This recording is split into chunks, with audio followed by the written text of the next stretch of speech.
How is the जोश? एक high जोश के साथ सब लोग आंसर दीजिए और सेशन को हम स्टार्ट करते हैं। चलिए तो मैं सेशन स्टार्ट करता हूं एकदम। चाल की भाषा में अब जब भी हम वैश्वीकरण की बात करते हैं ना, तो उसका अर्थ लिया जाता है कि चीजों का आदान प्रदान, वस्तुओं का आदान प्रदान एक जगह से दूसरी जगह। लेकिन ऐसा नहीं है। वैश्वीकरण की अवधारणा जो है वो बहुत ही बहुआयामी अवधारणा है। ठीक है, उसमें ना केवल वस्तुओं का आदान प्रदान होता है, बल्कि उसके साथ साथ वहां पर इंसानों का, संस्कृति का, विचारों का, हर तरीके की चीजों का, डाटा का, तकनीक का, हर तरीके की चीज का विश्व के स्तर पर फ्री फ्लो है ना, पूरे विश्व में प्रवाह उसका, वो वैश्वीकरण के अंतर्गत आता है। कुछ एग्जाम्पल एनसीईआरटी ने दिए हैं, बड़े ही सॉलिड एग्जाम्पल है, बहुत ही आसान से और मजेदार से एग्जाम्पल है। मैं आपको समझाता हूं कि किस तरीके से वो वैश्वीकरण के साथ जुड़े हुए हैं। आपने कॉल सेंटर की जॉब तो देखी होगी। आप लोगों में से हो सकता है काफी लोगों ने ट्राई भी किया हो कि पार्ट टाइम जॉब कर लेते हैं कॉल सेंटर के अंदर। आपके पास अलग अलग टाइम पर कॉल भी आते हैं लोगों के, अलग अलग चीजें प्लान के साथ। ऐसे ही एक व्यक्ति हैं जिनका नाम है जनार्दन, असली नाम है जनार्दन, ये भाई साहब हैं। अब जनार्दन जो है ना, एक कॉल सेंटर में काम करते हैं। उनका काम है कॉल करके अपने प्रोडक्ट को बेचना या अपने प्रोडक्ट के बारे में जानकारी देना लोगों को। अब वह दोपहर में काम करने के लिए निकलता है। दफ्तर में घुसने के साथ ही वह जॉन बन जाता है। क्यों बन जाता है ये भी समझना। जॉन का मतलब ऐसा मत समझ लेना कि धन कोई ऐसे धर्म परिवर्तन हो गया या जॉन अब्राहम टाइप का हो गया। वर्क का नेचर चेंज हो गया। समझाता हूं क्या है। नया लहजा अख्तियार कर लेता है और हजारों किलोमीटर दूर बसे अपने ग्राहकों से बात करने के लिए एक नई भाषा बोलने लगता है। अपने घर में वह न तो यह भाषा और ना ही इस लहजे में बोलता है। कॉल सेंटर में जो लोग काम करते हैं ना, तो आपको ये लगता है कि वो केवल इंडिया के लोगों को ही जानकारी देते हैं, प्रोडक्ट बेचते हैं, ऐसा नहीं है।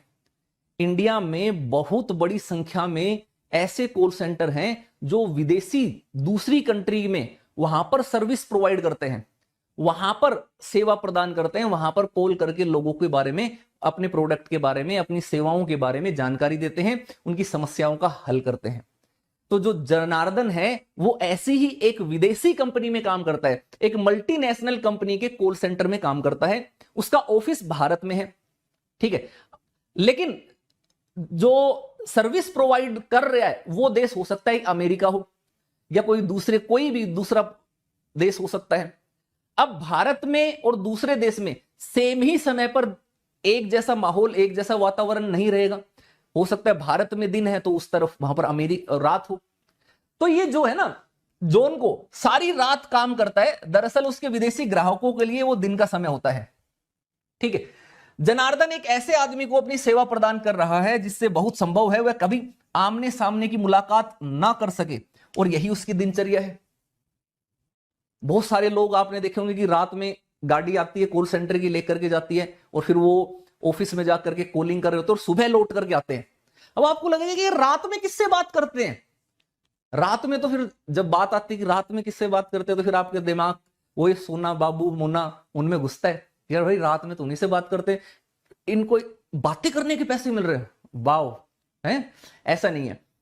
रात में ये जब यहां पर काम कर रहे होते ना, तो दूसरे विदेश में उस समय दिन हो रहा होता है, तो दिन के टाइम उनके लिए कस्टमर जो है ना वो इंपॉर्टेंट होता है। तो अब जनार्दन जो है यहां पर लिखा है कि दफ्तर में घुसने के साथ ही जोन बन जाता है और एक नया लहजा अख्तियार कर लेता है, एक अलग तरीके से बातचीत करता है। घर में ऐसे नहीं करता। जैसे घुसेगा कॉल सेंटर, फोन उठाएगा, फोन उठा करके बात करना शुरू करेगा। मान लीजिए यूएसए में बात कर रहे हैं, hello sir, I am John speaking sir, sir can I take 1 minute from your precious time? Sir actually I am speaking from Kotak Mahindra Bank. Sir we have, मतलब ऐसे अंग्रेजी भाषा में एक लहजा चेंज करके वो बोलेगा आपको, उनको प्लान बेचेगा। Sir are you interested in investing some money in our new mutual policy? We are providing a very huge discount on this. अलग तरीके से बोल सकता है, एक नया लहजा, एक नए तरीके से। जबकि वो कह रहे हैं कि अपने घर में वो ना तो ये भाषा और ना ही इस लहजे में बोलेगा। हो सकता है वो हरियाणा का हो, हरियाणा टाइप का, हमारे साइड का तरीके का, वो घर में बोलता ही नहीं हो है। और या हो सकता है कि वो उत्तर प्रदेश का हो, गांव में या शहर में अपने नौकरी करके निकलता हो, वापस आकर के बोलता हो कोई घर वाला उसको परेशान कर रहा हो, भाई मिल गया, दोस्त मिल गया, तंग कर रहा हो, अरे काहे फड़फड़ा रहा है बे, अरे दिखता नहीं है का, काम से लौटे हैं बे, कुछ खाना वाना खिलाइए। हरियाणा को अगर कुछ भी चीज होगी, अरे मां रोटी दे दे, भूख लागी, टीकड़ा पाड़ने हैं। हो सकता है कि वहां पर ऐसी बातें ना करता हो, लेकिन दूसरे देश में क्योंकि वहां पर उसको काम करना है तो उसको वैसा लहजा बोलना पड़ता है। अब रीजन क्या है? क्योंकि जिस देश में वो सेवा प्रदान करना है कर रहा है उसमें उसी तरीके से बातचीत की जाती है, तो उसको वो बातचीत, वो लहजा, वो तरीका सीखना पड़ेगा। सेम चीज वहां पर यूज नहीं कर सकते। ये वैश्वीकरण का एक बहुत बड़ा उदाहरण है, ग्लोबलाइजेशन का एक उदाहरण है। एक ऐसा व्यक्ति जो अपने कस्टमर से कभी नहीं मिला, उसका कस्टमर 7 समुंदर पार बैठा है कहीं पर, ये यहां पर रात में काम कर रहा है, वहां पर दिन है, उसके बावजूद ये अपनी दिनचर्या फॉलो कर रही है, अपनी अर्निंग कर रहा है, आमदनी कर रहा है, काम कर रहा है। ये है वैश्वीकरण, ये वैश्वीकरण का एक प्रभाव।